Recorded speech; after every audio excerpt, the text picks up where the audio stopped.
juiciest meat from greens-fed birds. One bite and you'll be begging for more.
Faster!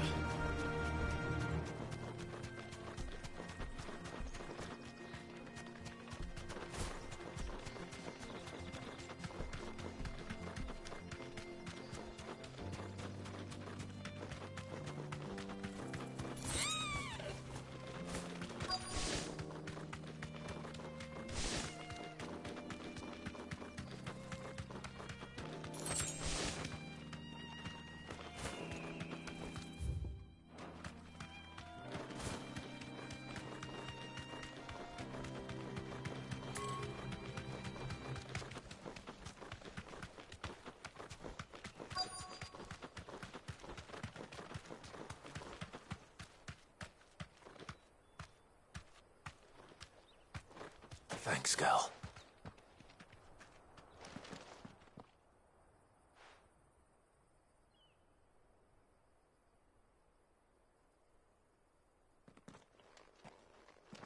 Excuse me. What do you want? The baker sent me to find you. I am a sorry, selfish sod, aren't I? Certainly not a baker. Master must have ruled the day he took me in. Time was the sight of the Fang used to calm my nerves. But now look at her. I take it you missed the Mother Crystal. I hated her, but she was all I knew. Worked her mines for years. And when she shattered, part of me shattered with her. I had to trade my pickaxe for a rolling pin. But I'm no good at baking. Every loaf I touch collapses. My bread's as hollow as I am. She was the only thing that could fill the hole inside me. Oh, I loved her, damn it. But now she's gone. She's never coming back. What am I supposed to do? I ask her. How does a shell of a man learn to live again?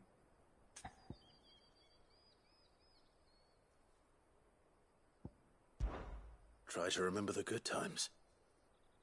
Do that, and the Mother Crystal will be with you no matter where you are. Even in the bakery. What a fool I've been. Thank you, my friend, thank you. You've opened my eyes. I have to get back there right away. Farewell! Wait.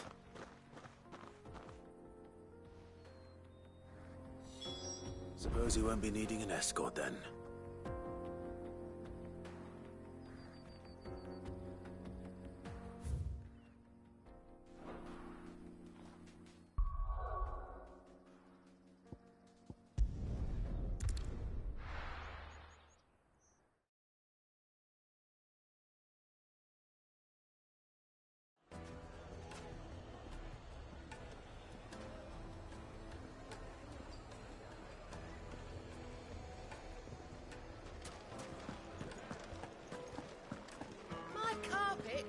The most fragrant herbs and spices. Ah, there you are. The man who lit a fire under my wayward apprentice. Though I worry you might have stoked the flames a little too high. He damn near ran me down trying to get to my oven. Master, it's ready. Behold the Drake's Balm. A truly unique creation. I dare say it is. Just look at it. A perfect likeness of the Fang herself. Her steepled peaks, her fulsome spurs, her inviting hollow. True, my loaves collapse more often than not, but what's the Fang without her crater? Why, no Fang at all. And look, inside. She's filled to bursting with a bounty of beautiful crystals. Salt crystals! Master, I have found my purpose. I must use my work here to preserve the memory of the Fang. Well, if it tastes half as unique as it looks, I'd certainly say you're onto something. Not only is my apprentice back, but he's finally pulling his weight. With any luck, I might even have a new delicacy on my hands. I don't know how you did it, but you have my thanks.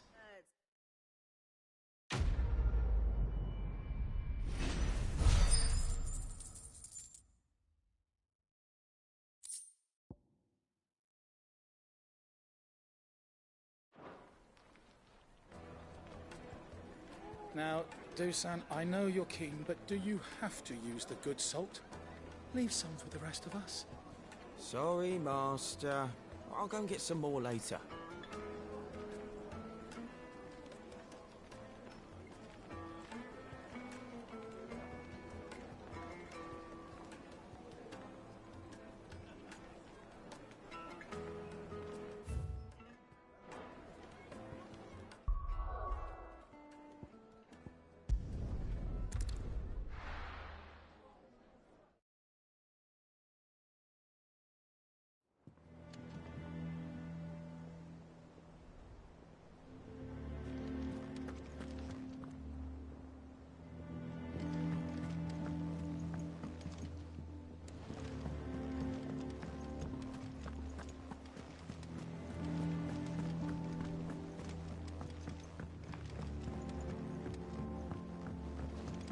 We're seeing troops amassing at every port. No surprises there. Clive! Here you go. Think you can help?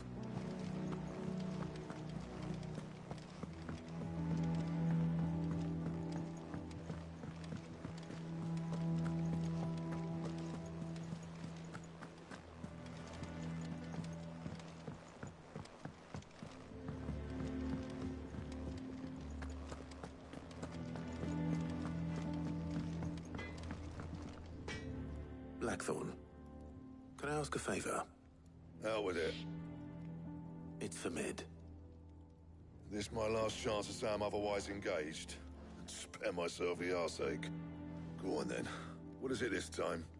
She said you would know. Here.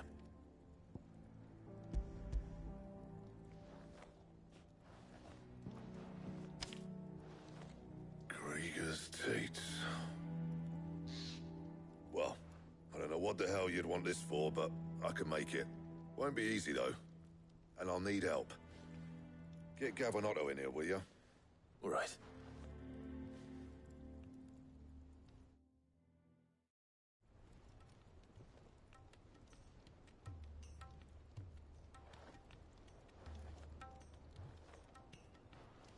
So Mid's roped us all in here again, hasn't she?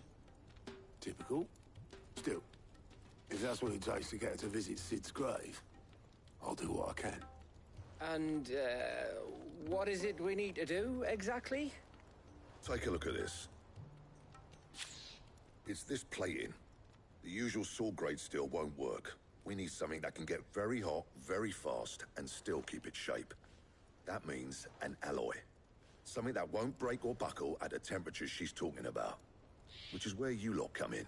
I need materials, and I've got my work cut out already. You'll have to fetch them. Now, there's a special kind of sand I'm after that you can only find out in the Valcroy. Stardust, they call it. As for the rest of the stuff, my usual supply should have it in stock. It just needs buying and bringing back here. Well, we'll get it done quicker if we split up. One of us should probably give you an hand coat in the sand. And the other can go and get the rest from this supplier. Right then. Well, make your minds up who's going where, we can get this over with.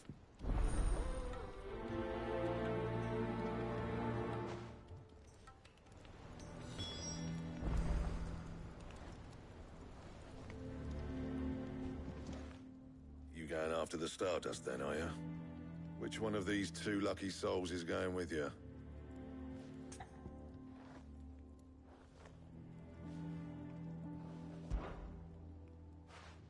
Otto, you're with me. All right, then. Where do we find this Stardust, and how will we know it when we see it? There's a river that runs through the southern reaches of the Valcroy. It's the black sand that washes up on its banks that you're after. And I'm guessing you'll be needing sack loads of the stuff. Might be worth our importers at the Dalimil Inn. I'll head down there. See about finding us a wagon. All right. I'll meet you by the river. Yous two take care, eh? I'll go and see the supplier. Just don't let the bastard fleece you, eh? He wouldn't do that. He's Blackthorn's mate. Isn't he? Best of luck.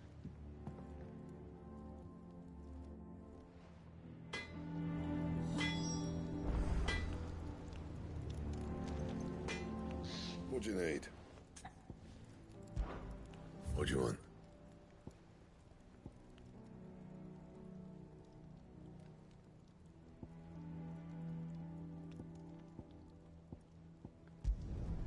Not bad, if I do say so myself.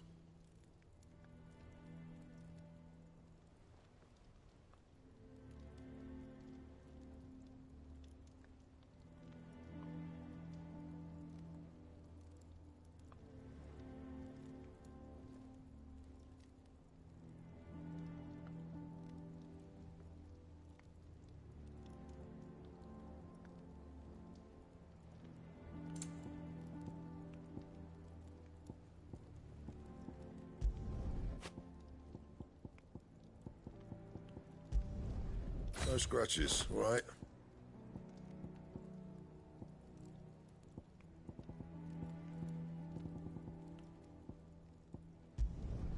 Should last you a good while. And?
Looks like I found the river. Now where's Otto?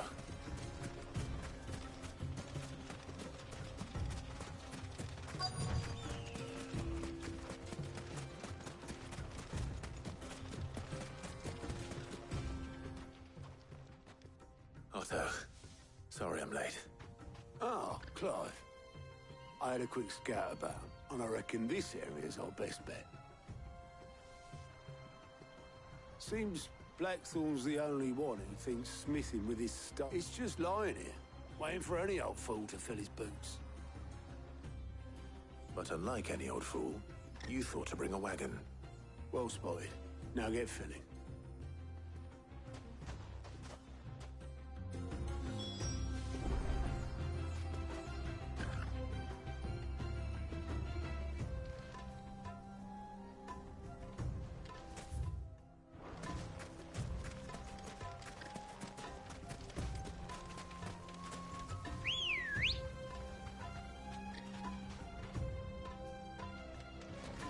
Let's go.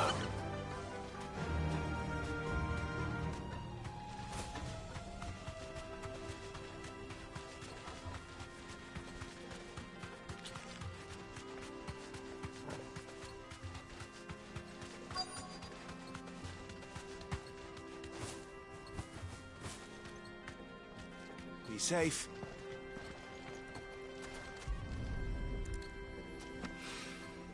So this is stardust. It just looks like black sand to me.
That should be enough for now.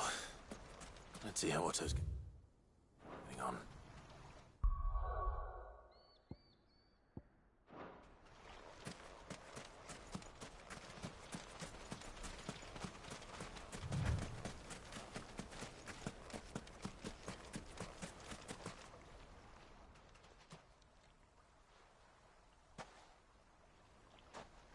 How much did you get?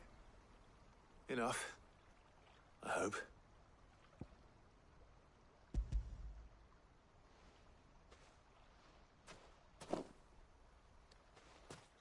More than me. Put it all together and I can't see Blackthorn complaining. Much. Here, Clive. Do you fancy a walk?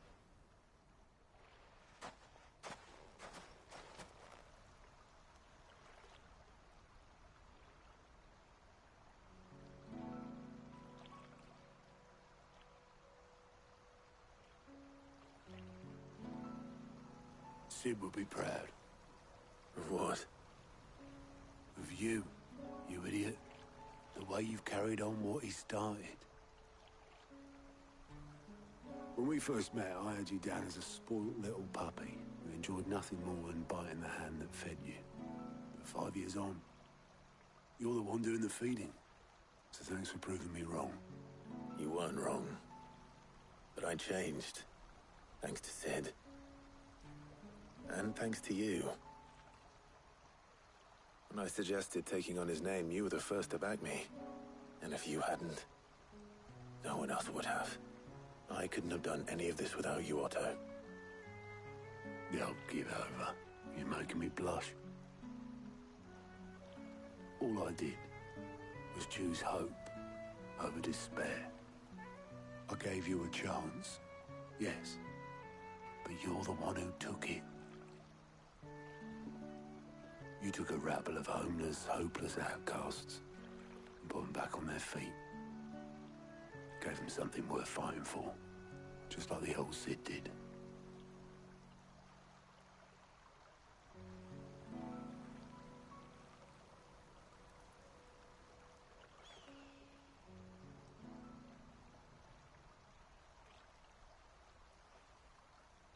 About time I was heading back, I reckon. All this scrabbling about in the sand's taken its toll on the old pins. I'll see you back at the hideaway then. You can take a well-earned rest when you get there. Oh, I plan to. Believe you me. But I'll make sure Blackthorn gets his precious black sand before I put my feet up. He'll only moan otherwise.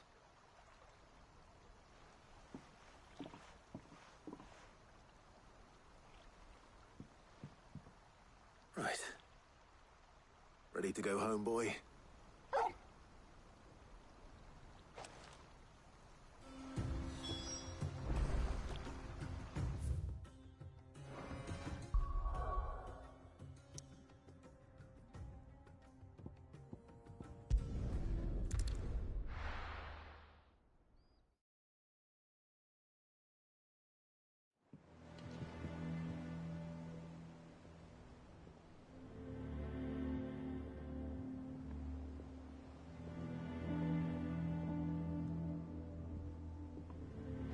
Let's hope this is all Blackthorn needs.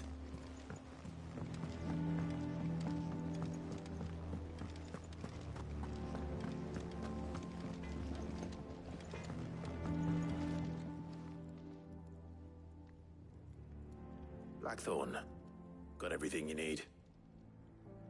Yeah. Yeah, I do. Cheers for the stardust. Should be enough to be getting on with. Nice to get out and about for once. Let's do it again sometime, eh? I'll make a start on putting this thermal plating together then. It will take some time, mind. So if you've got other things to be getting on with, I could do without you breathing down my neck. Thank you, Blackthorn. I'll let Mid know construction's underway.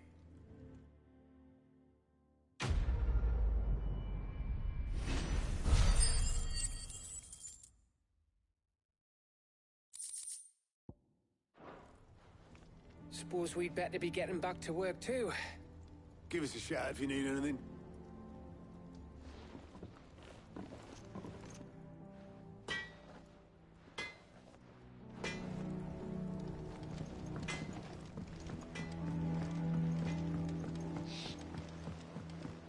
I went up to give some greens to the chocobo.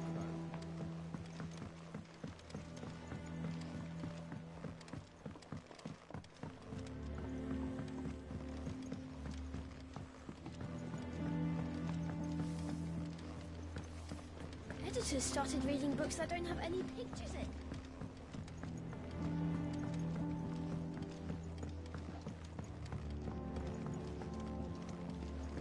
If I don't come up with something soon. You'll be pleased to hear that Blackthorn's started work on the plating. Excellent. 1 down, 2 to go. So, what's next? The helm, of course. For this, we'll be repurposing fallen scrap. Salvage from the ruins? I thought that material was all but impossible to work. Ah, but we don't have to. I'm sorry? Just so happens there's one particular ruin that's broken into exactly the right shape and size pieces for what we need. What's the name back there? I'll give you all the details. What's her name? Right.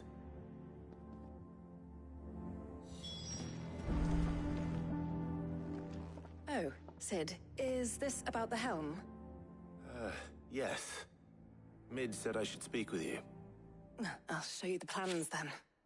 Here you see the mithril engine, in which mithril is burned to generate heat. That heat is then harnessed to produce motive force.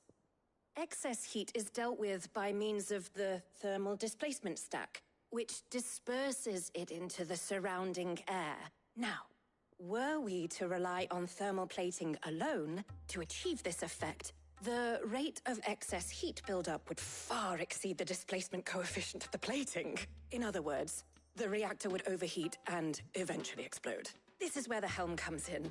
It connects to the plating, you see, and serves as a sort of thermal sink to absorb all that excess energy. Our experiments have shown that fallen ceramics are remarkably thermophilic. They can withstand and absorb levels of heat far above anything we are able to make today. And not only that, they're also waterproof and immune to rust, making them the perfect material for our protective hood. Why? If sea or rainwater were to enter the reactor proper, it would vaporize instantly. The forces produced would tear the ship from stern to... You can stop there. I understand. Mid said we might be able to use parts of a fallen ruin. Where would I find it? Ah, yes. It's in Lorbert's Pass, near Lostwing. The thing is, well, I probably should have arranged to have the pieces we need brought here sooner. You see, a certain unwanted visitor has taken up residence there. It's no longer a matter of just walking in and taking them. It's, going to be considerably more dangerous than that. I see. Then I suppose I'd better deal with this unwanted visitor for you. Would that help? Oh, very much. Thank you, Sid. I'll gather my team and head there right away. We'll meet you outside the ruins.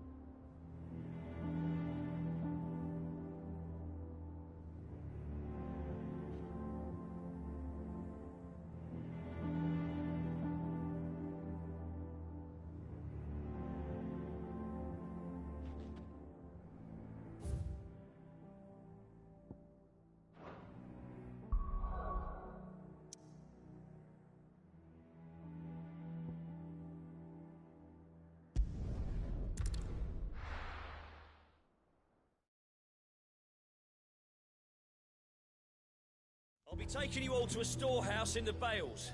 Leave anything you don't need behind.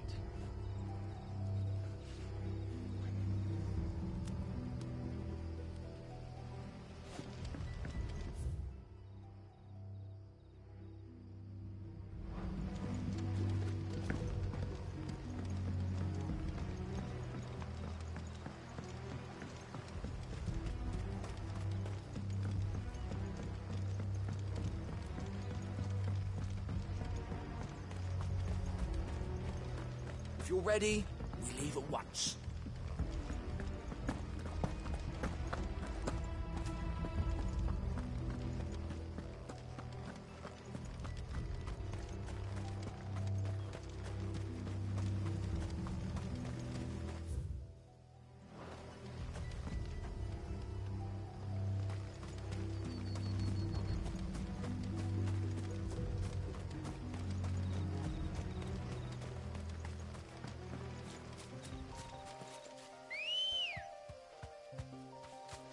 Let's go. Run like the wind.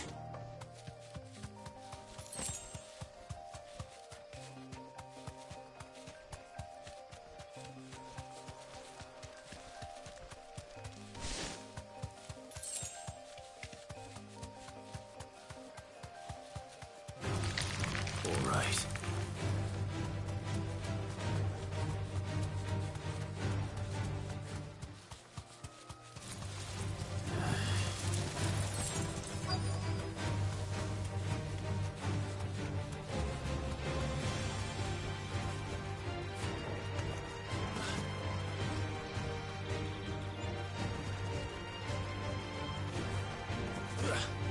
Titan!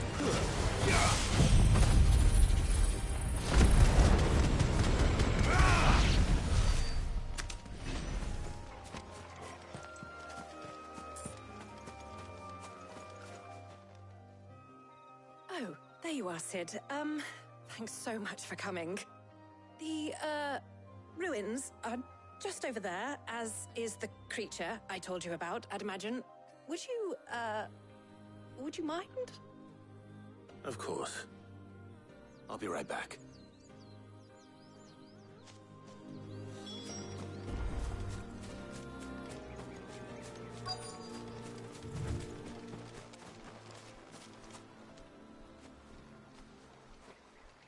Anybody home?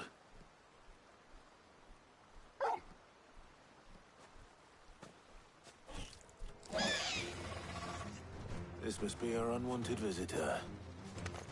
Time to go.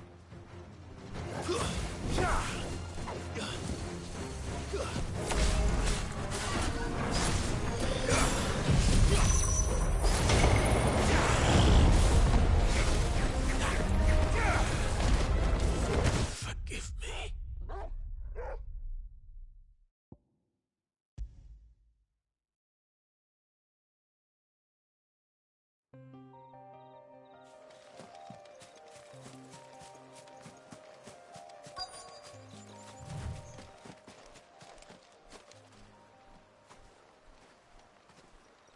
Anybody home?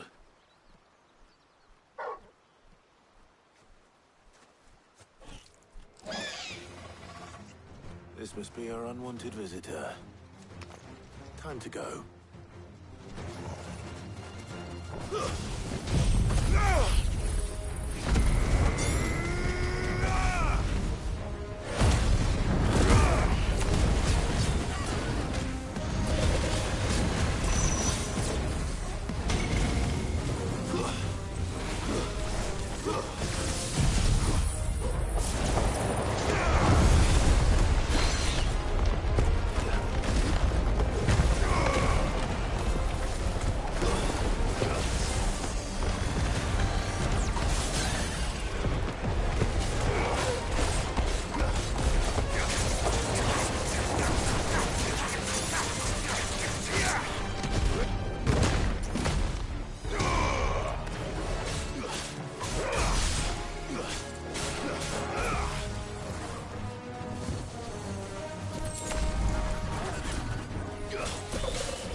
The things I do for you, Mid. Sid! Oh, thank goodness you're safe. You shouldn't have any trouble now. Indeed. Well, don't let us keep you. We'll, see that everything is transported safely back to the hideaway. All right. I'll let Mid know you're on your way.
might need some help.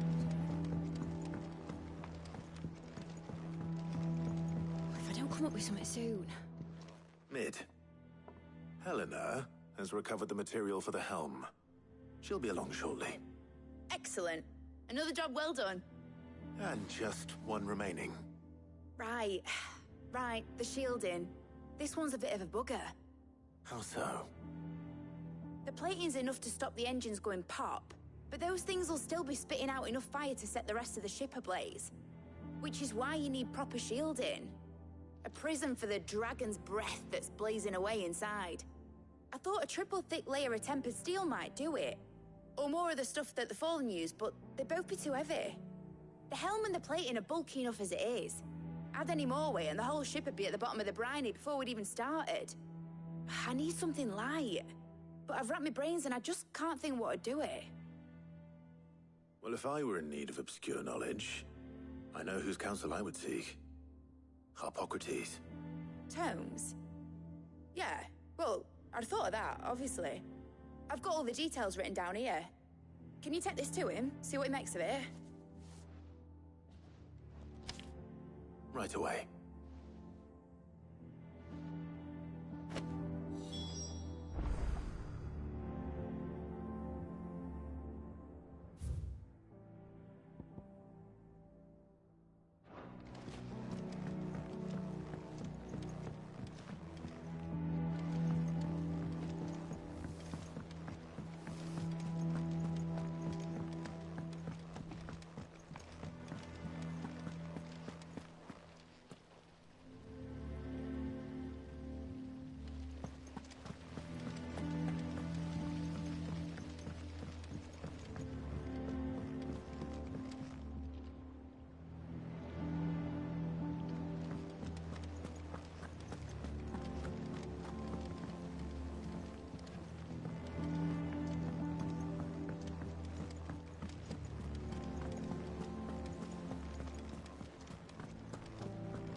Harpocrates, do you have a moment? For you, Clive, always. Well, actually, it's for Mid this time. Could you take a look at this?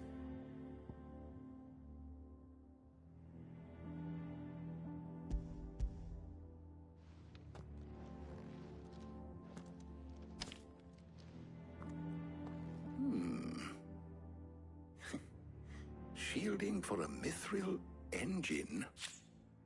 Whatever will that girl think of next? And what are these notes around the edges? She has some specific requirements for the materials. The shielding needs to be able to resist extreme heat on the inside, and yet remain cool enough on the outside not to set the ship alight, while also being light enough not to sink it. As you can imagine, she's struggling to find anything that meets her needs. I see. I wondered if you might know of a solution, or if you might be able to search the records for one. Perhaps it is not a different material she requires, but a different approach. What do you mean? Consider the lake we have made our home. Its blighted waters eat away far more quickly than fresh water or even brine, at timber and steel alike. And yet, we have made a home here from those very materials nonetheless. We have.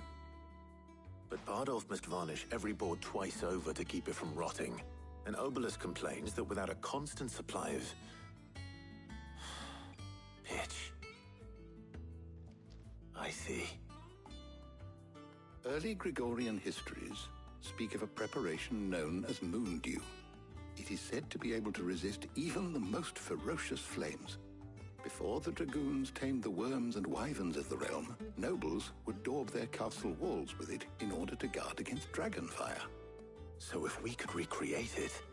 It might be applied to some material or other in order to provide the protection Mid requires. As to how best to apply it and to what material, perhaps Bardolph and Obelus might be of assistance. I shall speak to them and see what wisdom they might have to offer. If you would be so kind as to procure the necessary ingredients, I shall discuss the specifics of how it might be most effectively put to use with our two friends. The knowledge of the past may yet prove useful to we of the modern era. Thank you, Hippocrates. And since you're asking others to help you, perhaps I should too.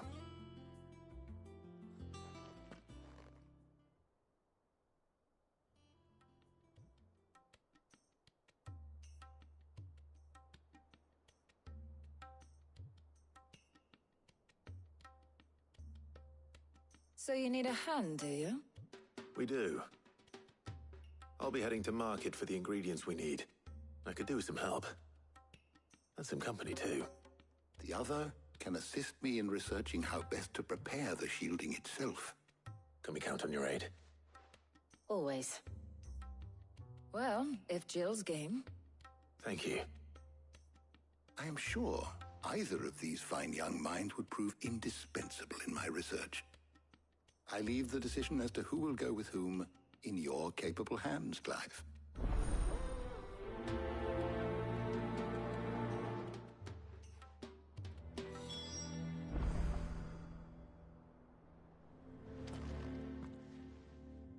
So, Clive, have you made your decision?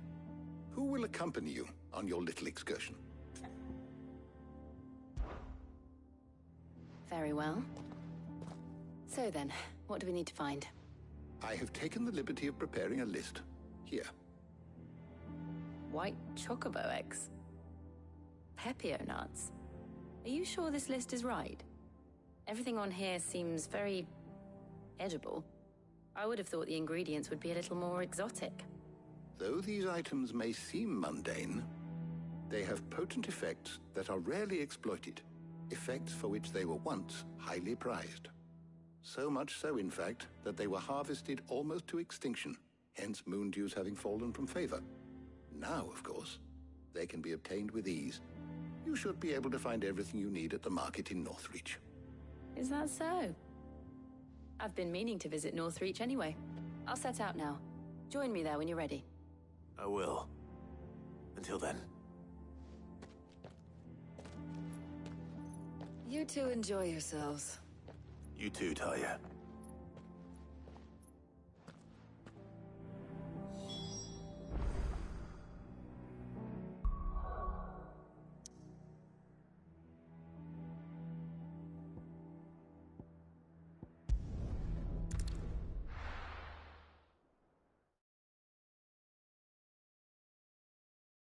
Now, where's Jill?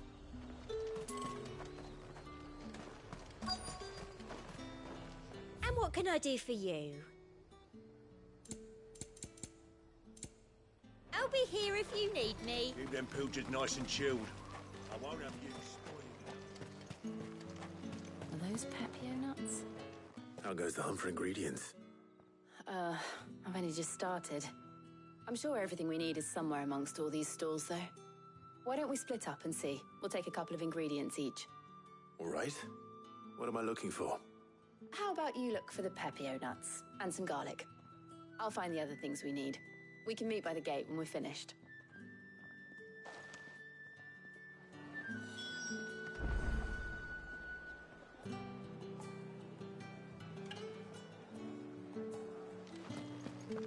Up! You'll not find a bruised pippin. Fresh cuts! Come and get them before they're gone. What can I interest you in today? Keep fighting the good fight. What can I interest you in today? Ah, yes. Keep fighting the good fight.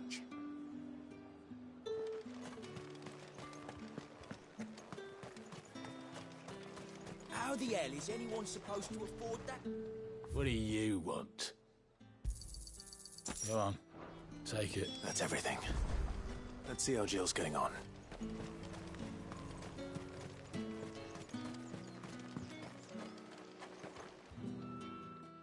Did you find everything? I did. Here.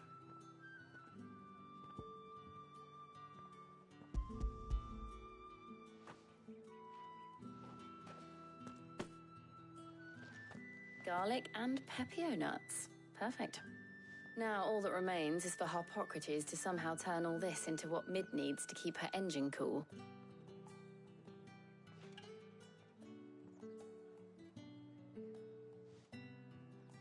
But before we head back, would you walk with me a while?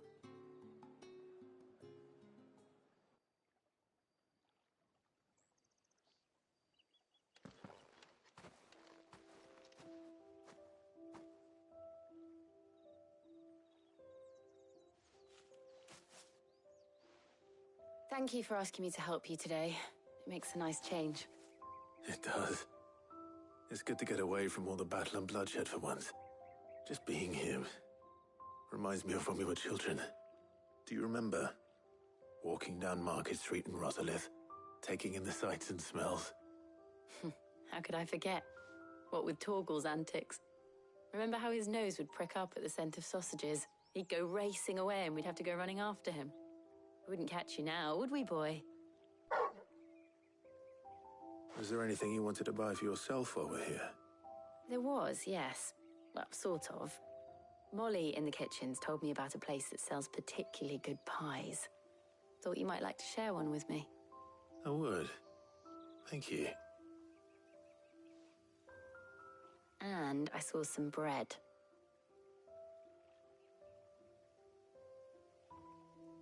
Big white cobs like the baker back in Rosalith used to make. What do you think? I thought we might get some soup to dip it in. But then I tried a slice of the butcher's dry-cured ham and it was just... oh. You all right? Sorry. It's just... you're right. I really do feel like a child again being here with you.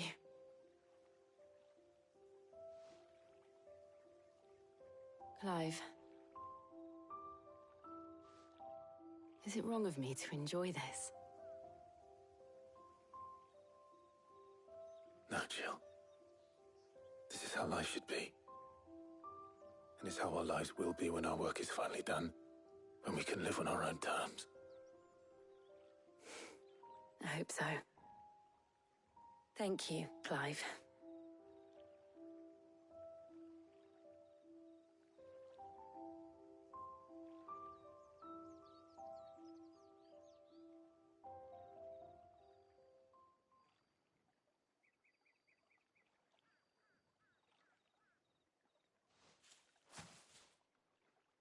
Well, I suppose we better be getting back. I need to give these ingredients to Harpocrates and Talia. I'll see you at the hideaway. Take care. I will. You too.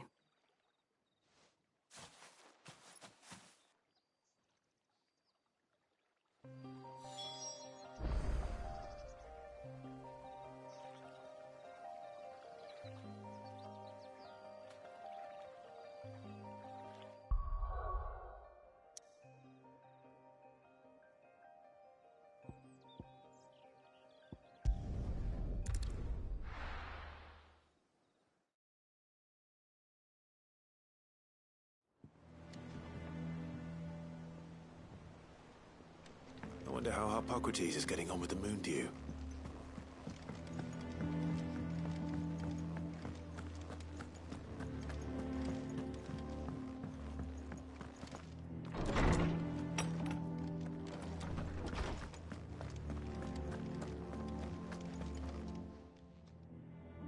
How's work on the shielding progressing, Harpocrates? Well, very well indeed. And thanks in no small part to your kind assistance. I was just explaining to Tarja how we might best go about preparing the moon dew. And now that we have all the ingredients, we may begin. You can count on me. I've mixed more than a few mysterious concoctions in my time. I'm sure you have. What about the shielding itself? Work is underway, under the watchful eyes of Bardolph and Obolus. Apparently, it'll be ready soon. Thank you. All of you. Right then. Jill, would you join me in the infirmary? Many hands make light work and all that. Of course.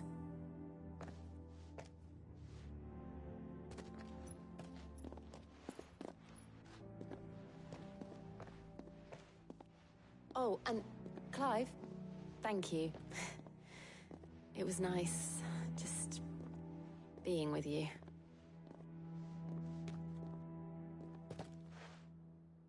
It appears our work here is almost at an end. A shame. I was enjoying playing the man of action for once. When both the shielding and the Moondew are ready, it will merely be a matter of applying the one to the other.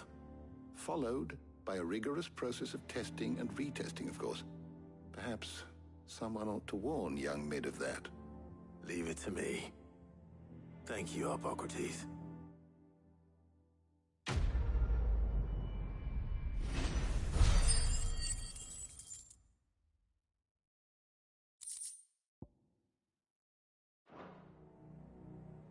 Well, I better go and give Mid the good news then.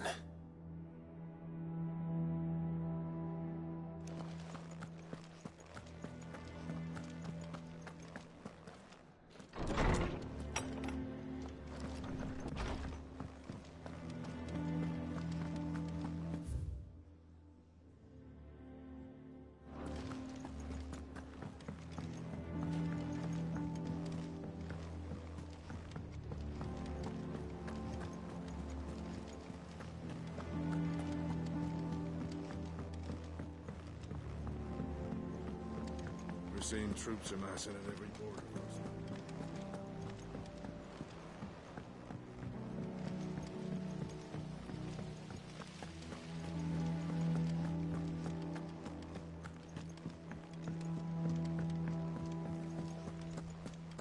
Think Mid might need some help.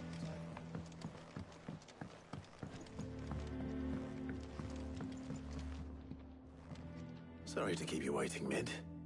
But you'll be pleased to know that work on the shielding is underway. You found something for it?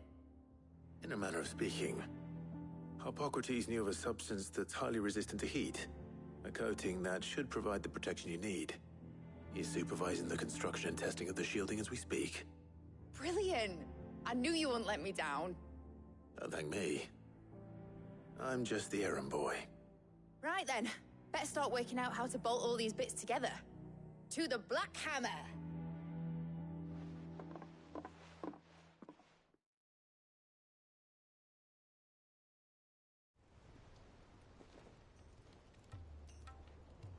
You know, when I got into the smithing game, I thought I'd be making swords and shields, not thermal bleeding didgeridoo-dahs.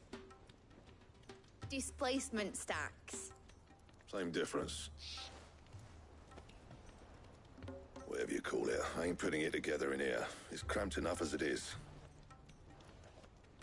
Let's take this outside. Mid, you get all the parts lined up on the deck. I'll take care of the rest. On my way! Oh, and bring me the biggest hammer you can find. This is gonna require some precision walloping.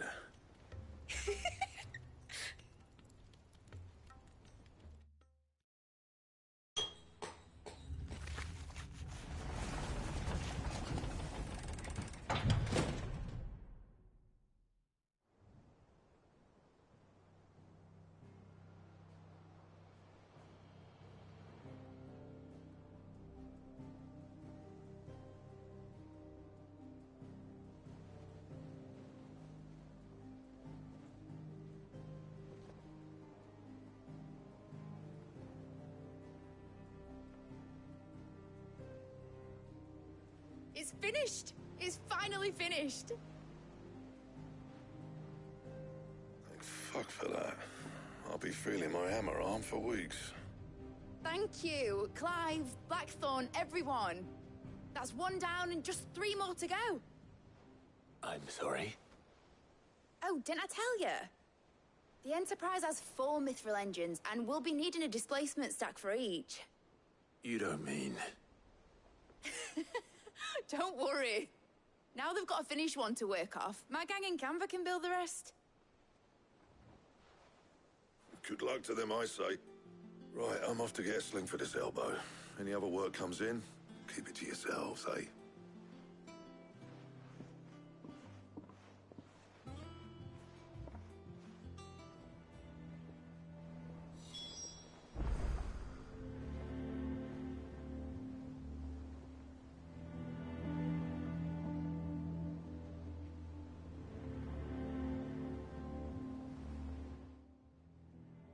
What's the matter? Nothing. Just daydreaming. Thinking about the Enterprise sailing off over the horizon to shores unknown, searching for a land untouched by the Blight, just like me and my dad planned. So if the worst came to the worst and every scrap of soil in the Twins turned black, we might still have a chance. That's what she was meant to be. You see, one last chance just in case we needed it. But now she's so close to being finished, I've realized I don't want her to be that. I don't want her to be just a lifeboat for us to cling to if things get desperate. I want people to sail aboard her by choice, not from the lack of it. In a world where we're not just trying to survive, but where we can actually live. I'm working on that. And I'll do everything I can to get you what you want. Don't you always? All right. My mind's made up. As soon as the Enterprise is fit to sail, I'm putting her under your command. Sod our plans, I'm trusting in yours. Are you sure about this? Something tells me it's what my dad would have wanted. He'd be proud of you. You were gonna visit his grave, weren't you? I was. And you can come too, now that your little project is finished. Right. There's just one thing I need to finish up first. Won't be a mo. All right. I'll let Otto know you're coming. Meet us in the mess when you're ready. Aye, aye, Captain.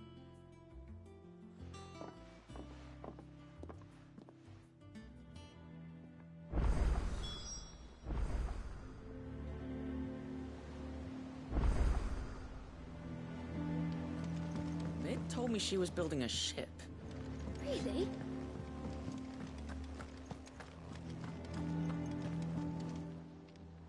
How may I help you today, Clive? Your benefactors are a generous lot. All yours.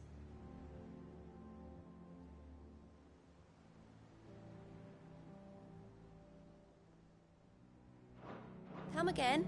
I may have more for you.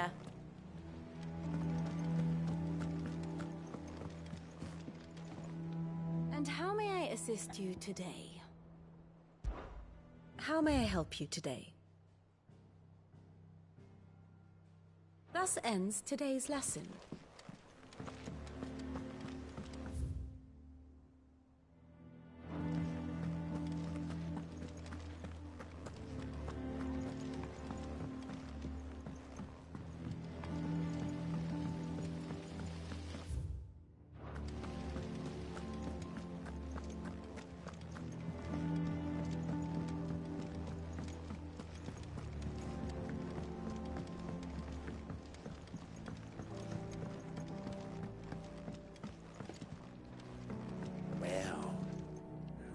Here, Sid. Reckon you might be just the man to help me out of a bit of bother, if you've a mind to. Let's hear it. Well, it's about this alembic the Chief's got me making. Lovely bit of kit it is. Bung in a solution you want splitting, and it'll separate it out, just like that. Problem is, it won't always get rid of all the impurities. And with some of the stuff we need it for, that ain't good enough. Which is why I've been looking for something to filter the liquid we'll be cooking off. And that's where I was hoping you could help me out.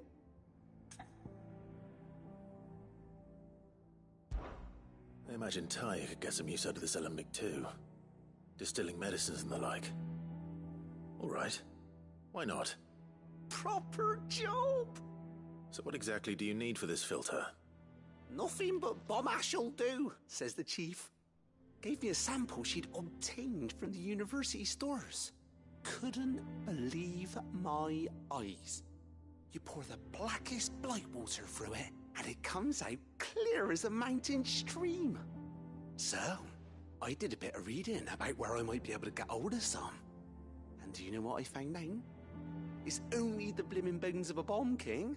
They leave them behind when they die, see? I take it that's where I come in. Yeah, If you wouldn't mind. I saw a billet on the hunt board for one just the other day. Would have gone myself, but, well, fighting dirty great balls of flame isn't exactly my forte.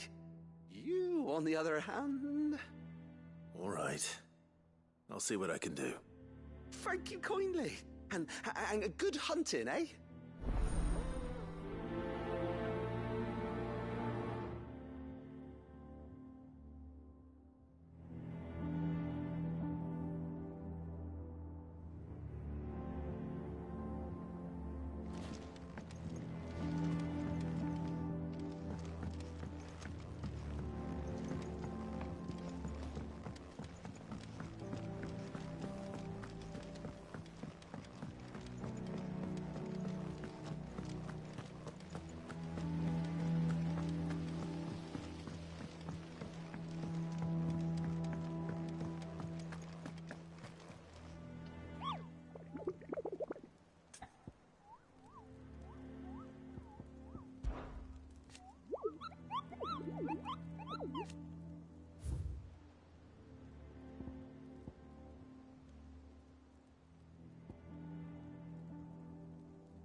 Told me she was building a ship. Is that the thing Tomes helped?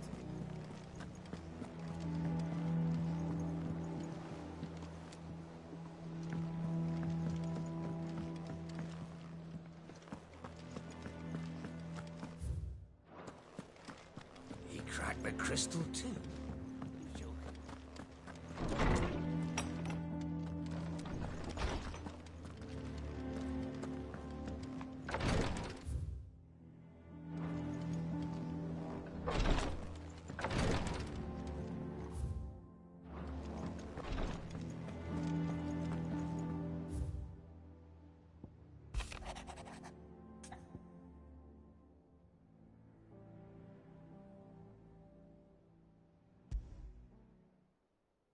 Trouble with the ledgers.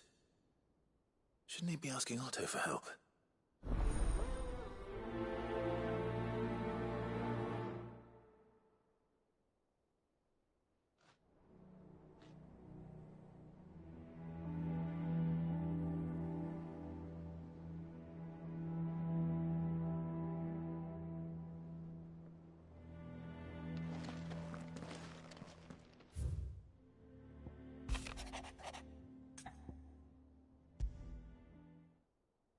What could be wrong with Torgor?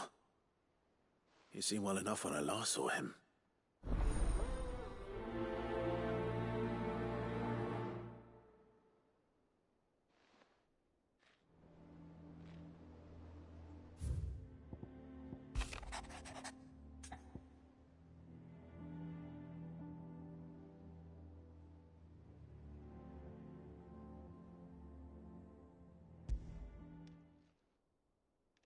Hopefully it's nothing. But I should speak to Blackthorn just in case.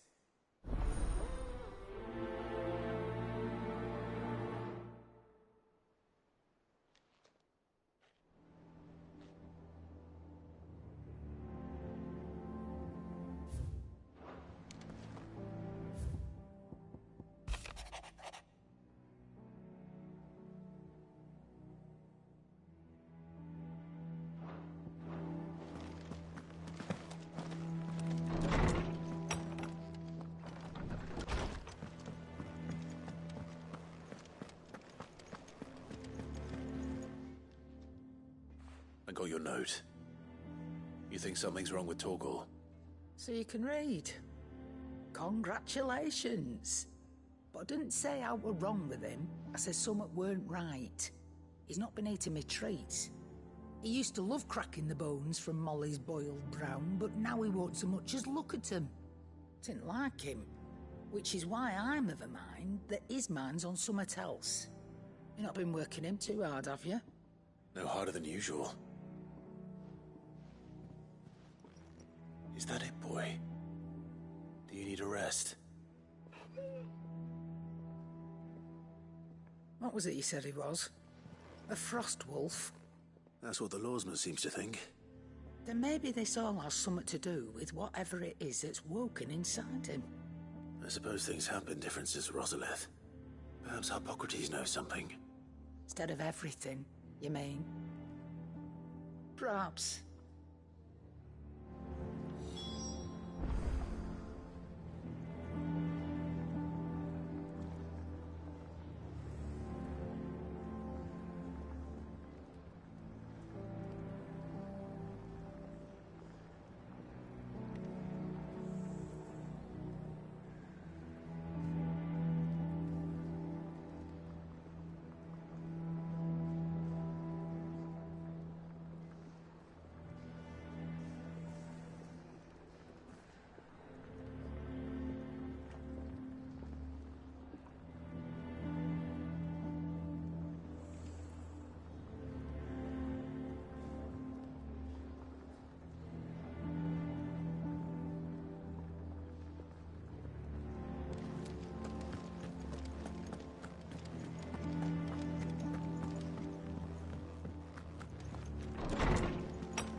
Lawsman, I need to ask you about Torgal. Something's not right with him. He isn't ill, is he? I don't think so. But according to Lady Karen, he seems to have lost his appetite, which is certainly a new development. She says he's hardly been touching his bones of late, and she believes it may have something to do with what happened at Rosalith Castle. I rather think she might be right, though not about his appetite. All canids are instinctively inclined to crack open bones for the rich marrow that resides within, and I see no reason why a frost wolf should be any different. Accordingly, I suspect it is not a lack of appetite that afflicts Torgal, but a surfeit of it. If we assume that his newfound magics require additional nourishment to sustain, it may well be that the bones Lady Karen is accustomed to providing are no longer sufficient. Frost wolves, after all, habitually prey upon far larger animals, whose bones may yield altogether different nutrients. As to where one might find a suitable substitute, some antelopes that graze the meadows of eastern Rosaria have been known to grow to a size more than double that of their lesser cousins. I don't recall ever seeing any that large. And little wonder. The oldest and largest such creatures rarely leave the safety of the highlands for fear of predators. The last elder antelope sighting I recall hearing about took place near Cressida, and that was long before the village was abandoned. Even so, it seems like a good place to start. Good hunting, Clive.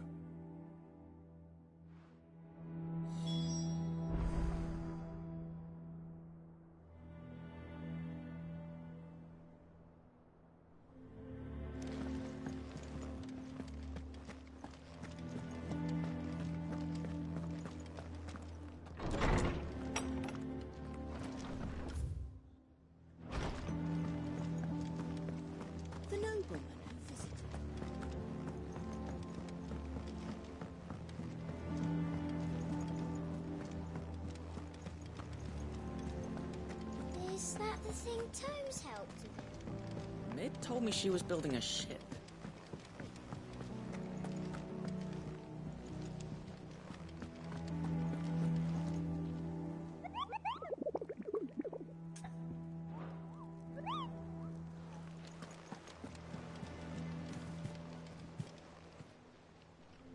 Clive, did you get my letter?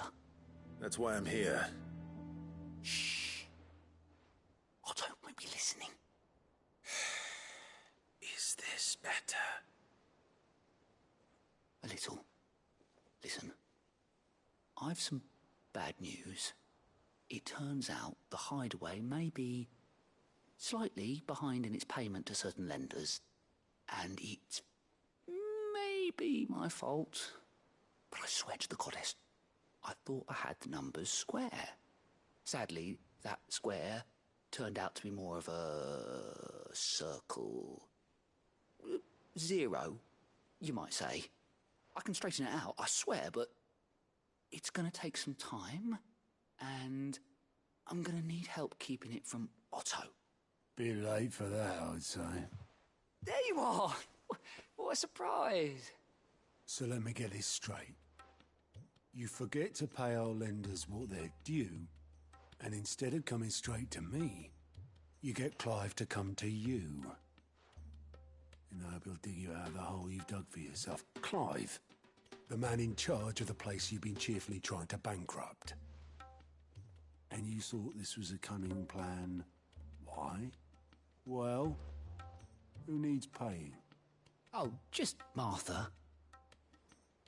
And the Dame. And, well, Lady Karen. But only 500 talents.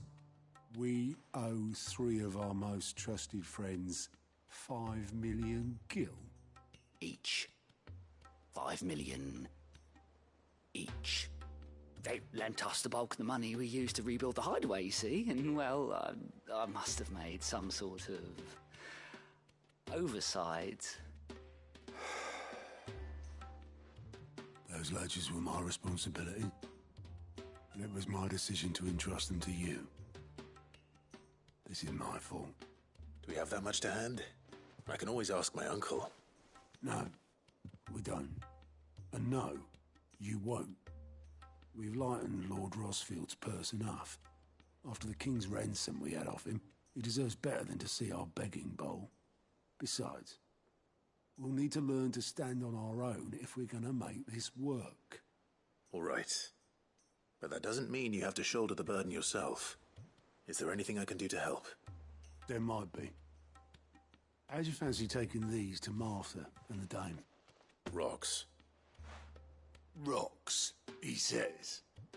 Worth 1,000 talents apiece, these are. A little something Sid and I set aside for when times got lean. And I reckon 15 million in overdue debt probably qualifies. I just hope our associates' eyes are a bit more discerning than yours. I'm sure there will be.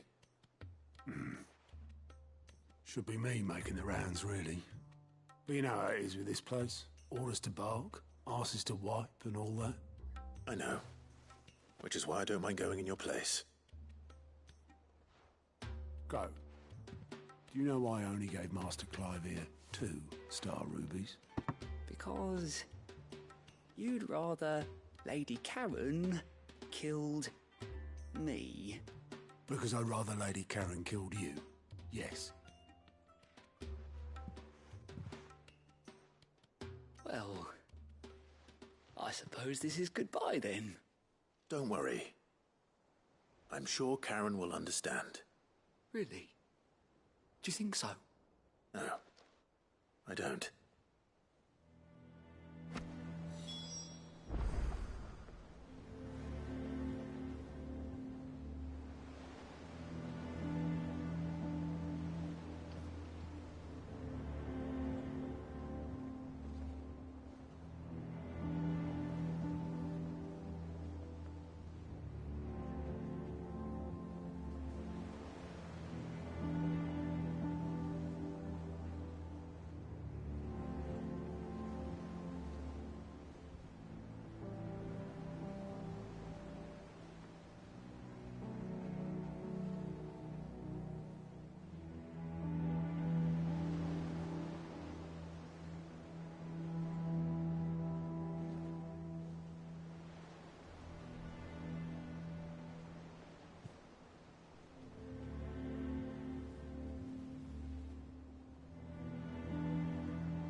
Clive, we weren't expecting you. I wasn't expecting to be here, but it seems we still owe you a considerable amount of coin for your help with our rebuilding efforts. And though I doubt it's what you were expecting, we were hoping you'd take this as payment.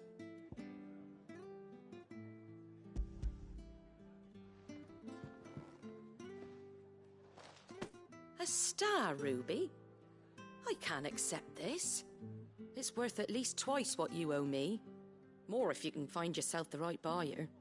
Think of the difference as interest. Interest? If word got out I charged that much, no one would ever borrow from me again. Anyway, why are you the one here asking me about this? I'd have expected Otto. Bit much sending the Lord Marquis out to settle your debts, isn't it? The old goat working himself to death again. Something like that. Most days I think he's the only reason the hideaway's still standing. Same as always, eh? Back when the place was nothing but a twinkle in the eye of a recently retired Lord Commander, word is he was the first one Sid reached out to. Probably knew that without his strong arm and level head, the idea would never get off the ground. Sid may have been the face of the hideaway, but Otto's always been the backbone. And when Sid passed away, we were all worried that would be the end of it. That Otto would just give up.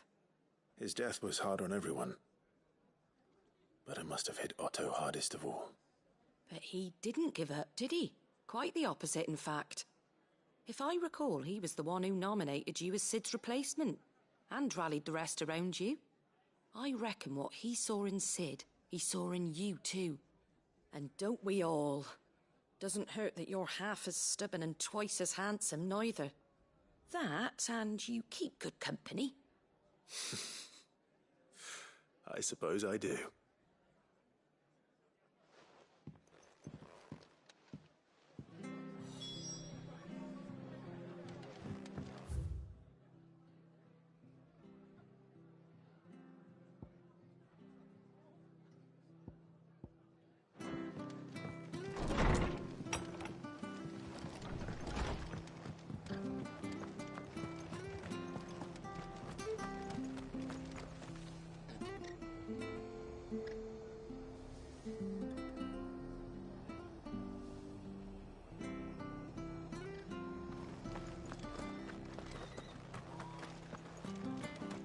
She had a man agree.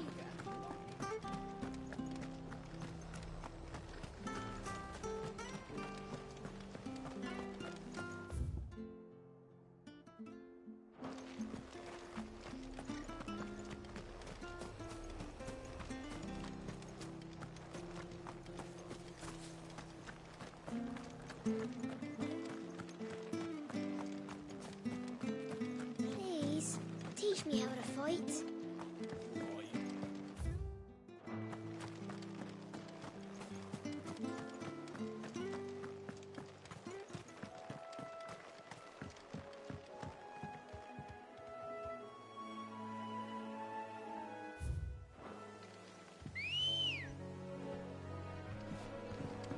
Come on.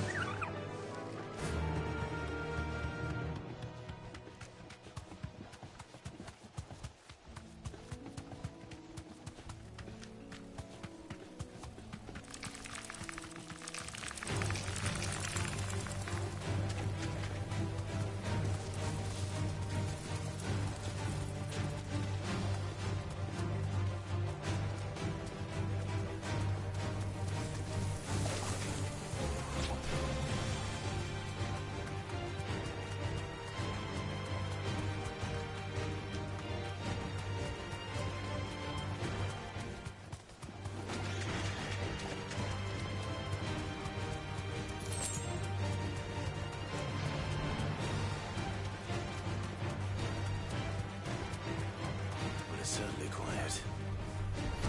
If I were giant antelope, seems like just the place.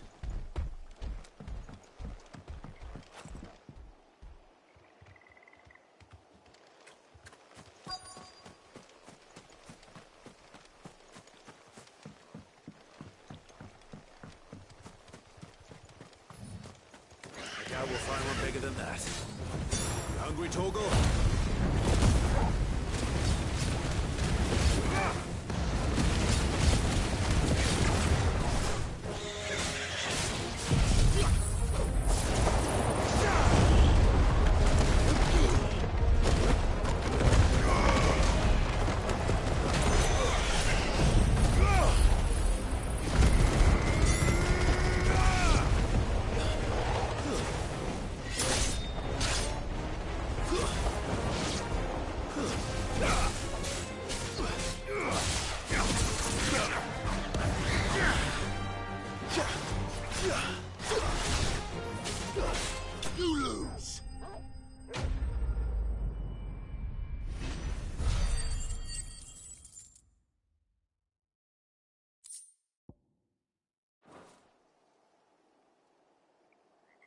Now,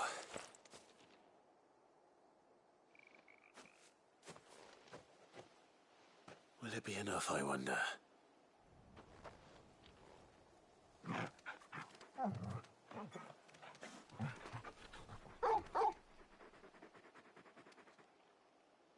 I say that answers my question, which means we owe the lawsmen our thanks. You're just a big puppy, aren't you? A very big puppy.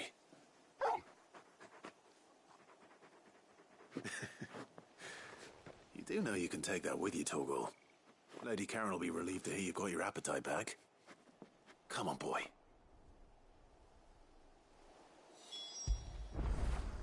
You all right, boy?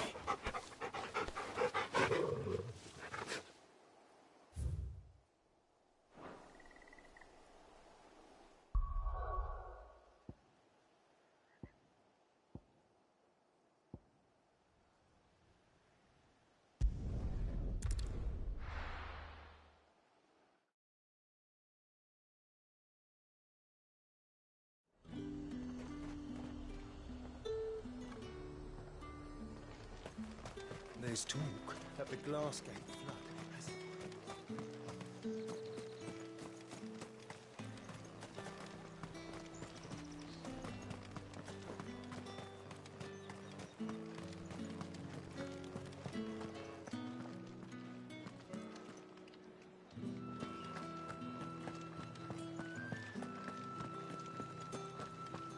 Did you hear? The gates to heaven. I want to see you again.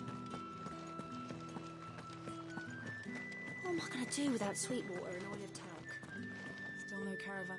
Milady, I come bearing gifts. Gifts? Whatever is the occasion.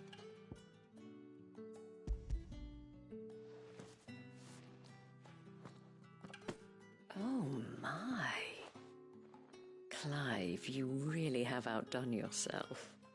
Otto asked me to give it to you. To settle the Hideaway's debt with the Veil. And to compensate you for the time it took us to do so.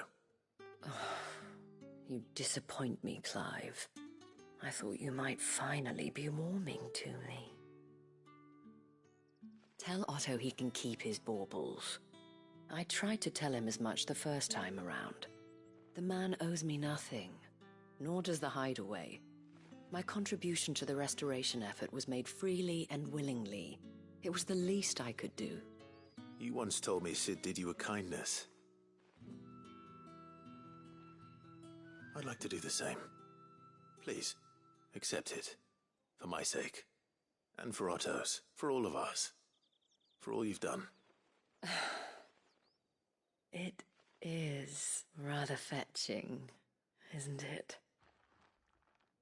Very well. Otto is lucky to have you, Clive. I doubt anything could ever replace his son. But you and the others at the Hideaway are the closest thing he has to family. Otto had a son. Long ago, yes. Sid told me Otto lost him when he was just a boy, and blamed himself for not being able to stop it. I don't know how it happened, whether there was anything he could have done, but it was clear that it weighed heavily on him. I didn't know. How could you have? I doubt anyone did. Besides Sid, I've never met a man more keen to bear his sorrows in stoic silence. An ill habit, given that both have always been surrounded by friends desperate to help them. I'm beginning to see that.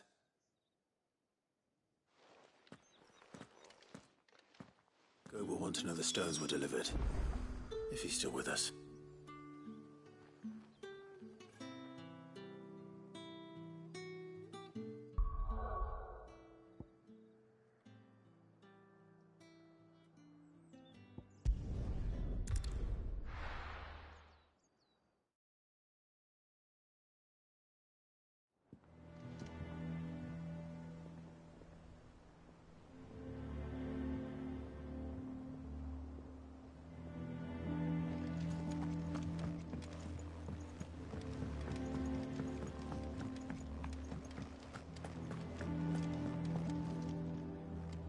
I noticed you and Torgal had gone off somewhere.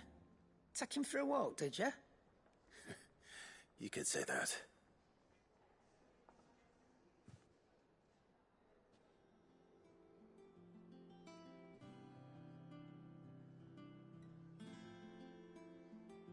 So, Molly's leftovers weren't good enough, eh?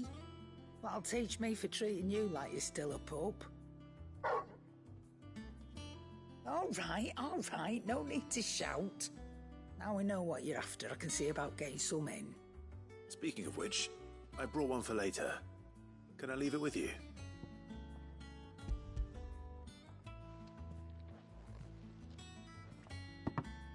You can, aye. I'm nice like that.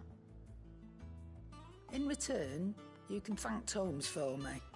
The bloody know-it-all. I was just on my way to see him.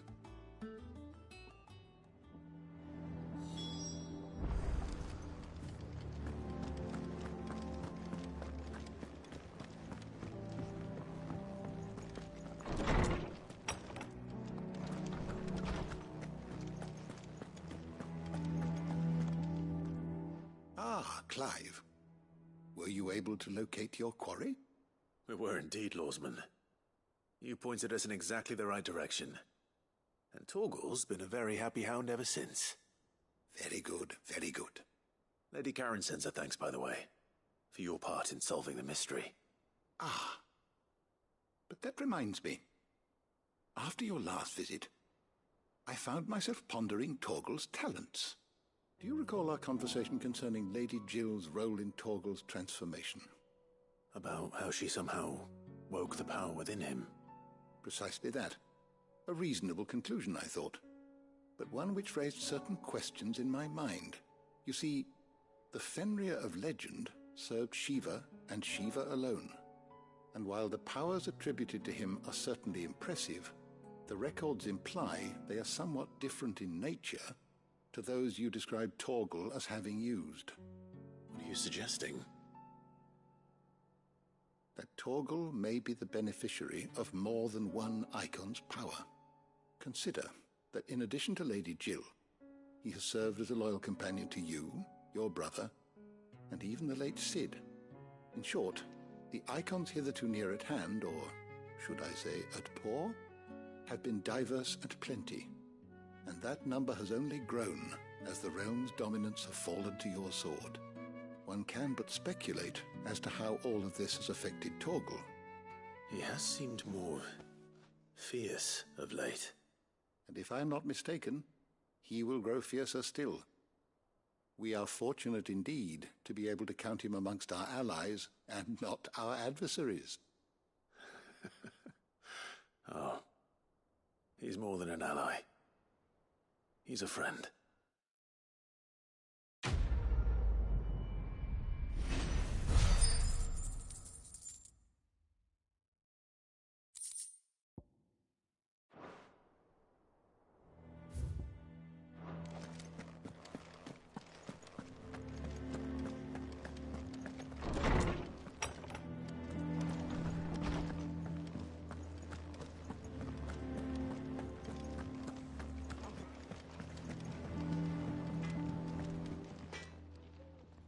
Blackthorn, do you have a moment? Not really, no. This won't take long. I just wanted to ask how you're getting on. August was worried about you, that you might still be doubting your craft, even after learning the trick of that cuirass. Is there something else weighing on your mind? Perhaps sharing your thoughts might help. That bastard's like a dog with a bone. Still, you've got a keen eye, I'll give him that. He's just, well, Karen showed me something. Something I've never seen before. And that was? A sword. An odd-looking thing with a single-edged blade. The metal itself wasn't anything to write home about, but fuck me, the edge on it. You could slice a man clean in two with a weapon like that, and he'd be halfway home before he even realized he'd been cut. So that's what's troubling you? Nah. Not troubling me exactly. More distracting. Can't stop thinking, how do you get an edge that sharp? It's driving me mad. And if you knew how to do it, we could arm the curse breakers with even better blades. That's about the size of it, yeah. I'll see what I can find out. Sharper swords are always welcome. And we can't have our master blacksmith being distracted. You're a soft touch, you know that. But I can't say I'm not grateful for it. Good luck, eh? Thank you. Let's see what Karen knows about this sword.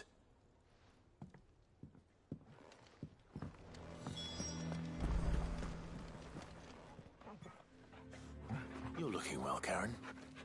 What do you want? Out with it. I want to know about the sword you showed Blackthorn. Single-edged and extremely sharp. Running around after him again, are you? I suppose I am, yes. But I need to help him find out how to work an edge like that. It's driving him to distraction. Little wonder, I suppose. There's not many like that make it as far as the twins, and those that do go straight into private collections. Which made it nice and easy finding a buyer. Can you tell me who bought it? Where is it now?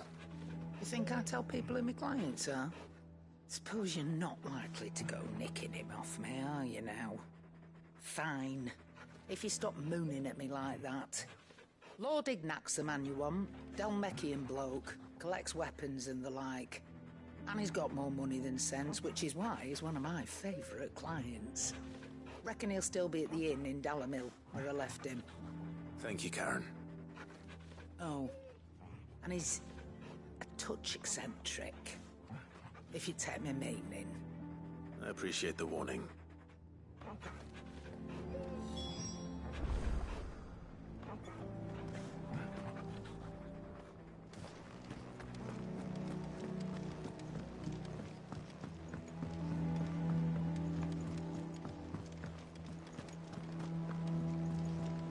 Is that the thing Tomes helped to do? Mid told me she was building a ship.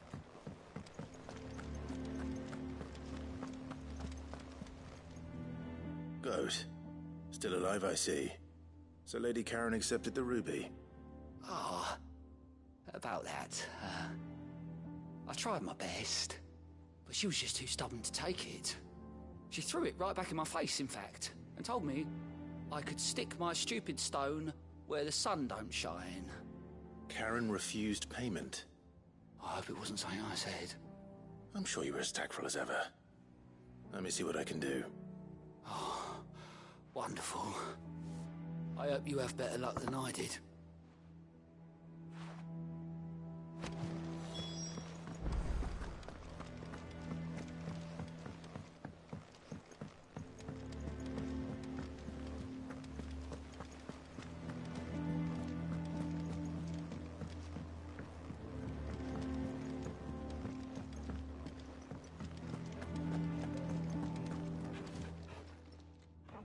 Lady Karen, Goat tells me you weren't happy with our offer.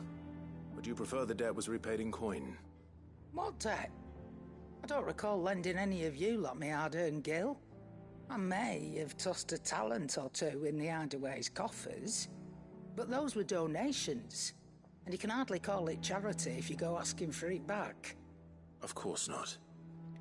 But one good turn deserves another.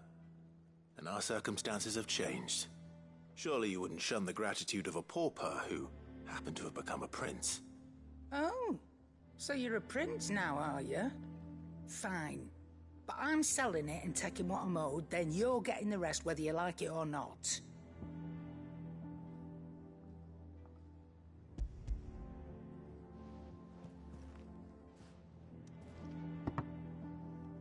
Where'd you even get this? A decent trader might nab 1,000 talents for a star ruby. A canny one, meanwhile, might claim it were nicked from the belt of Sid the Outlaw himself and ask twice as much. Might be I already have a buyer in mind. Might be you even know her. A fine continental maid whose beauty's only eclipsed by a guile in commerce. You wouldn't mind, would you? Not at all. Just be sure to tell her that it's always a pleasure doing business.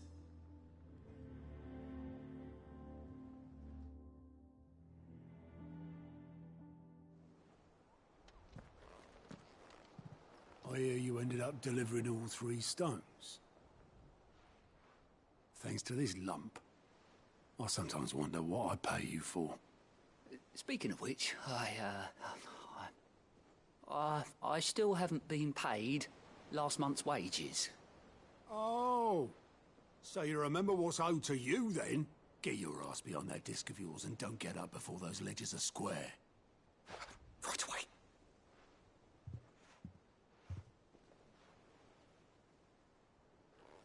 I've seen that before. Yeah, yeah. Plenty of times. It was the only goblet Sid ever used. Either out of habit, or because the filthy sod couldn't be bothered to find a clean one. I knew so little about him. Like most people. Martha and the Dame both seem to have fond memories of him.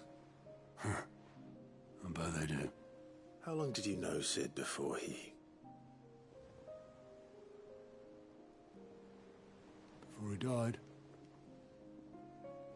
20 summers, give or take. Back in the day, I was a purser on a trade ship, which is where I met him. He bought passage to... I forget where. And having nothing better to do on the long nights, we set up drinking island rum till the morning bell dragged me back to my duties. Quit my post not long after that. On account of making a fine maiden's belly fat. But me and Sid stayed close, promising we'd one day sail the seas again.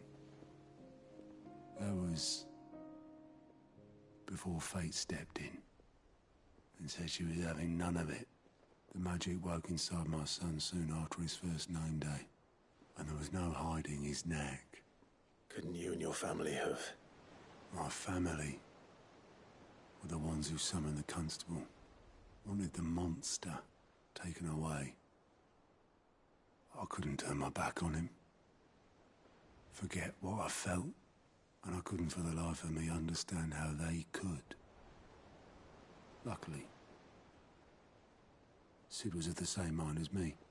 It was him who stood beside me when all I wanted was to tear the whole world down. Him who cried for me when I had no tears left of my own. Him who swore he'd do everything he could to stop it from happening again. And he was true to his word, too. Left the Royal Army once and for all. His ranks, his ribbons, gone. Just like that. Threw away everything he had. All to right a wrong that no one else had the courage to face. I knew then I'd follow that man to the ends of the earth.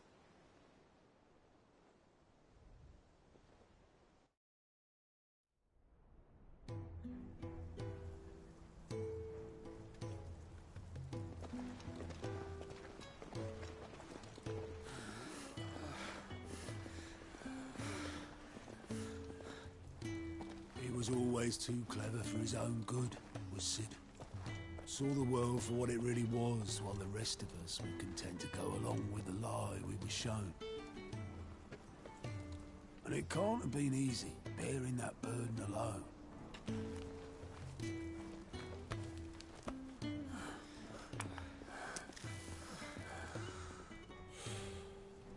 didn't let it stop him. He never lost faith in what he believed was right. And that gave us faith in him. Faith he'd steer us true. So I swore to myself that I'd always be right behind him, ready to catch the stubborn sod, if ever he should fall.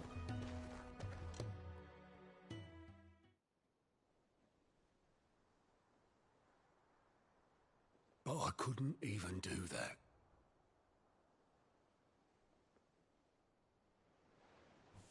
Ignore me. Just the ramblings of a tired old man.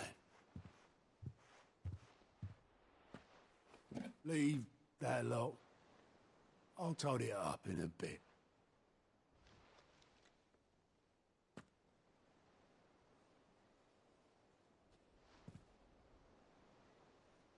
This is Sid's handwriting.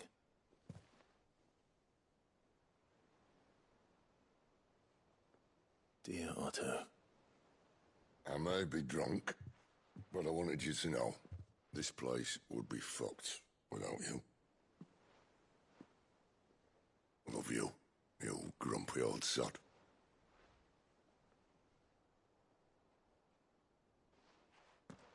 This note. Hmm? What about it? Sid was right. Without you, we'd all be lost.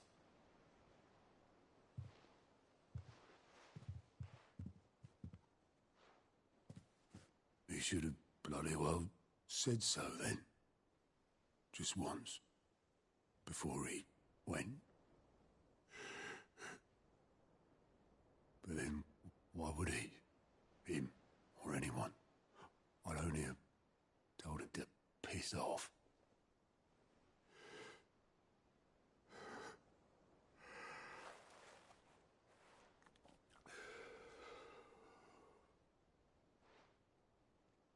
You're wrong, though. Both of you. It was never just me keeping the hideaway afloat. It was all of us. I just shoved people in the right direction. I barely seem to be able to do that anymore.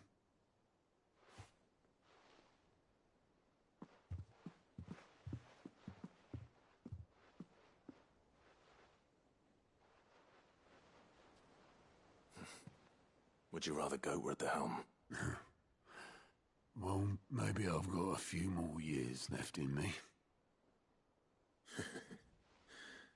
I'm going to hold you to that, Otto. Before you go,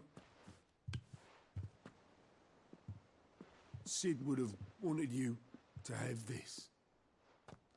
But that's... This'll do me just fine.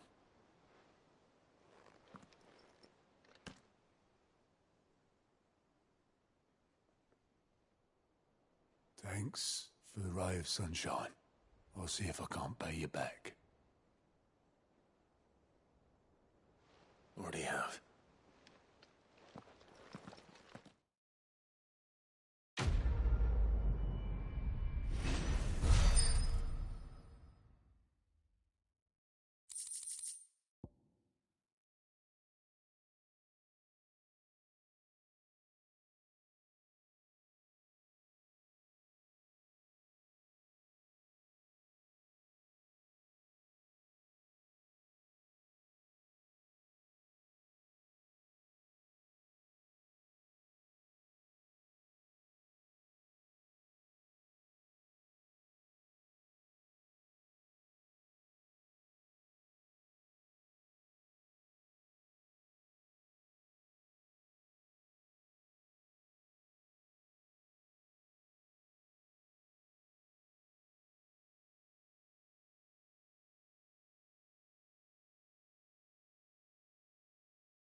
People take notice of wealthy men.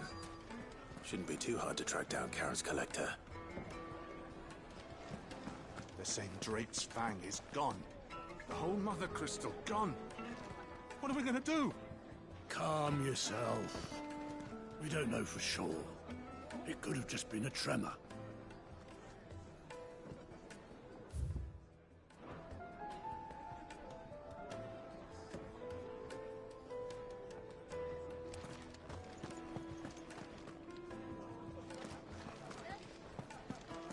Here, you.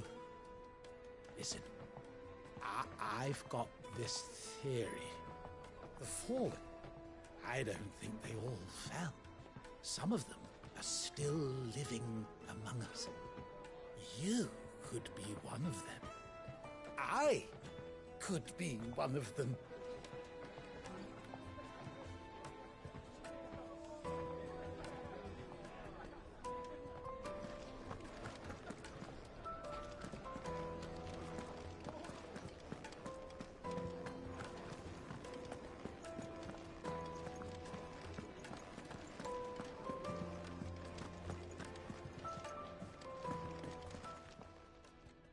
My reputation will be ruined! Ruined! Calm yourself, Lord Ignac, I beg of you, before you do yourself a mischief. Pardon the intrusion, but... Out! Get out! I paid for these rooms so I wouldn't be disturbed. Leave me be! Please, allow me to apologize. His lordship is going through a difficult time, and he's never been fond of guests arriving unannounced. Radim! Get rid of the filthy oaf this instant! Very good, Lord Ignac. Would you mind stepping outside for a moment?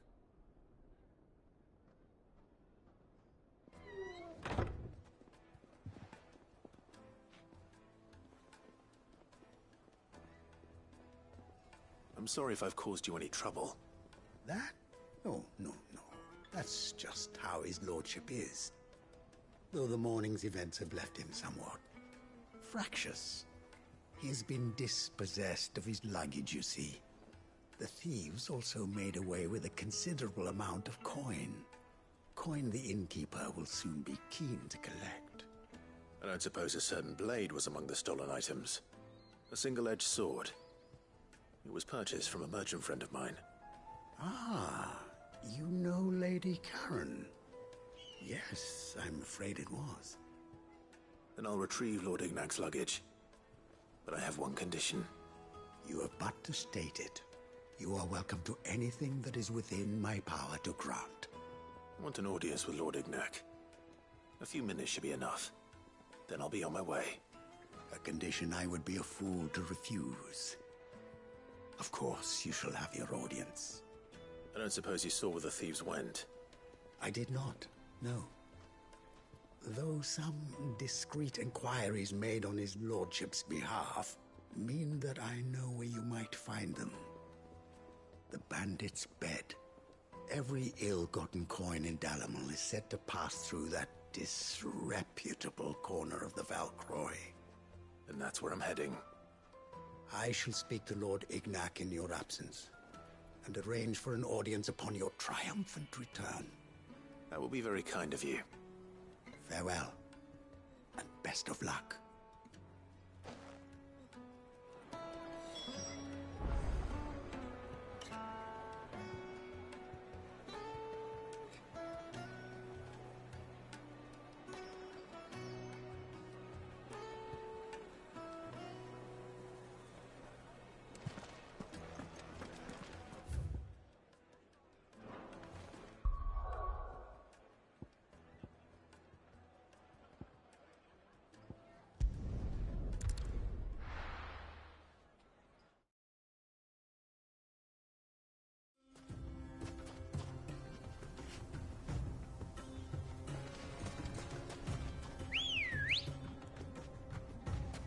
Come on.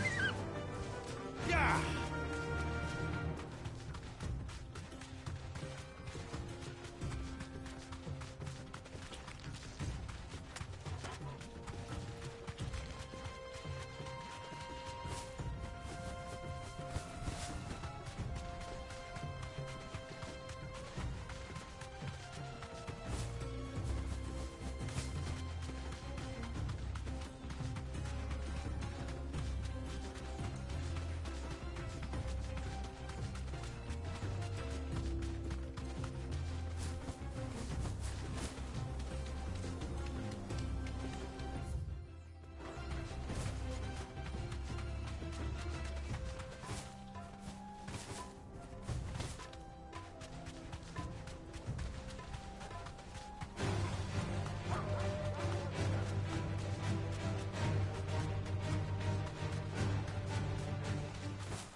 got company!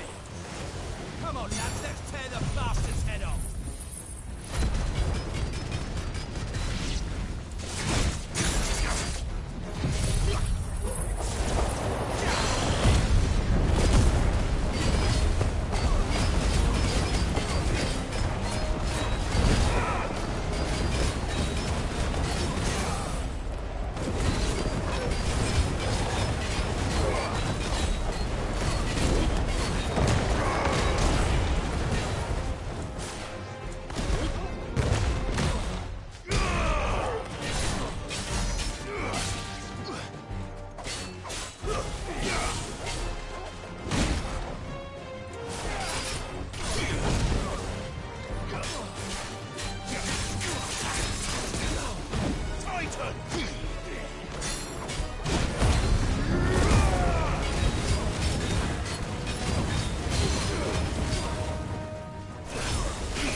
This must be Ignac's luggage. Nothing seems to be damaged. All right. Let's get it back to Dalamel.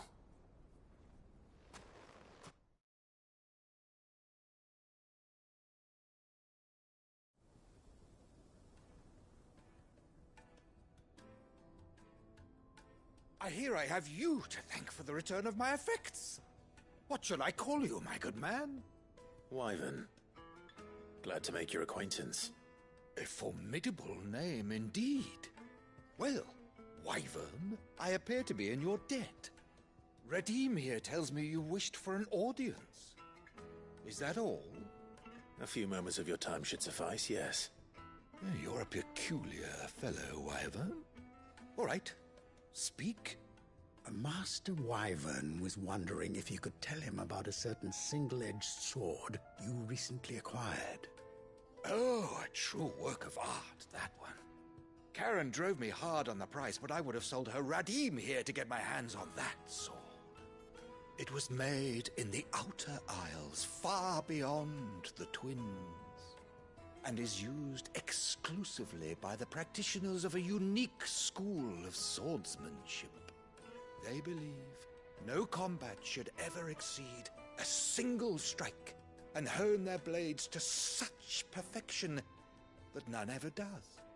Each sword is made for that one perfect stroke, and for that stroke only. They crack upon a second blow. There's a brutal sort of beauty to it, really. But how do they hone such an edge? Fine question. Why, they use a whetstone, of course. Whetstones, rather. A whole array of them, ranging from the coarse to the fine. 10,000 licks with the sharpening stone, then 10,000 more. But it is the final stone which lends the blade its legendary sharpness. A mineral quite foreign to this great realm of ours. And that is the key.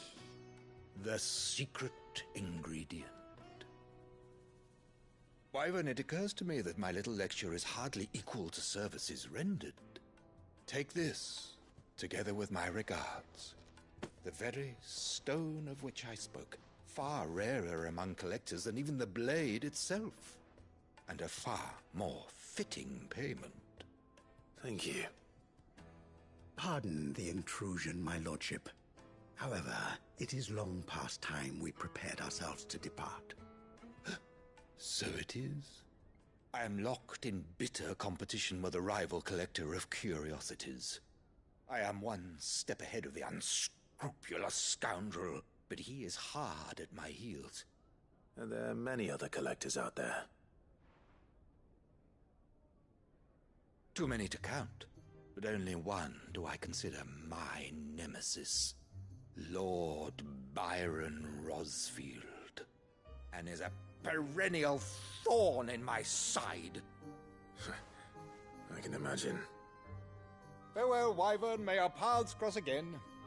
Radim, we mustn't dawdle.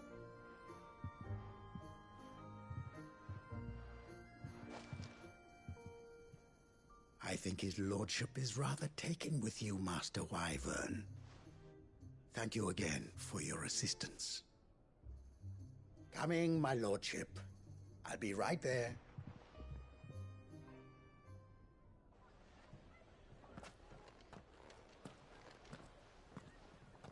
Trust Uncle Byron to find such an interesting rival. Now, let's see what Blackthorn makes of this whetstone, shall we?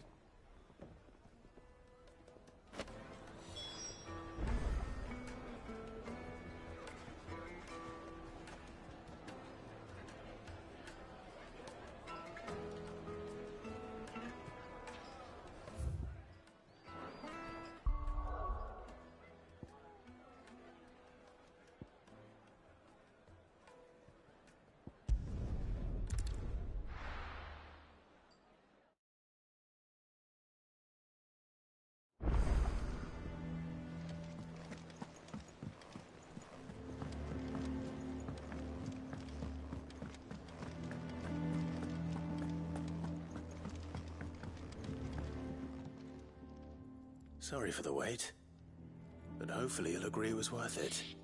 You learned something about that sword, then? I did better than that.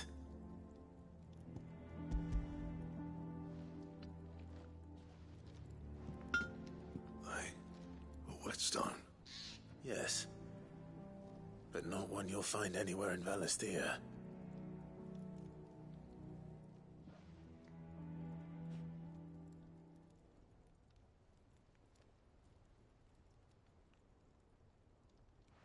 No wonder I couldn't get the same finish on the grinding wheel. One hit and all done, eh? Might not be so bad if all you ever fought were duels. Good luck on the battlefield. Your second opponent would be your last, no matter how good you were. Even so, is there some way it could be used to give the Cursebreakers an edge? I think so, yeah. With this whetstone and the right kind of steel, I could probably even make a twin of the blade that rattled me. But there'd be no replacing this little rock once I worn it down to a sliver. I reckon we get a dozen swords from it, if that. Swords that the Cursebreakers wouldn't know how to wield properly, and that would see them through a single fire piece. Nah, no point trying to copy that thing. Be about as much use as a wax anvil. But finishing our blades with a whetstone this fine, now that's something to consider. And what's finer than fallen masonry, eh? Or more hard-wearing, for that matter. Just imagine it. Good Valisthean steel with an edge as sharp as any found in the Outer Isles. I won't make a copy, nah. I'll make something much better. I'm sure the Cursebreakers will be delighted. Just don't push yourself too hard. Don't you worry about me, Sunshine. I've been working day and night since I was half your age, and I'll still be here when you're long gone. Hey, thanks, Clive. I mean it. I owe you one, August too. It's good to know someone's looking out for me. He'll be happy to hear you said that. And I'll see that my debt to you's paid. First new blade I make's got your name on it. You come and find me when you've got the materials. All right. I will.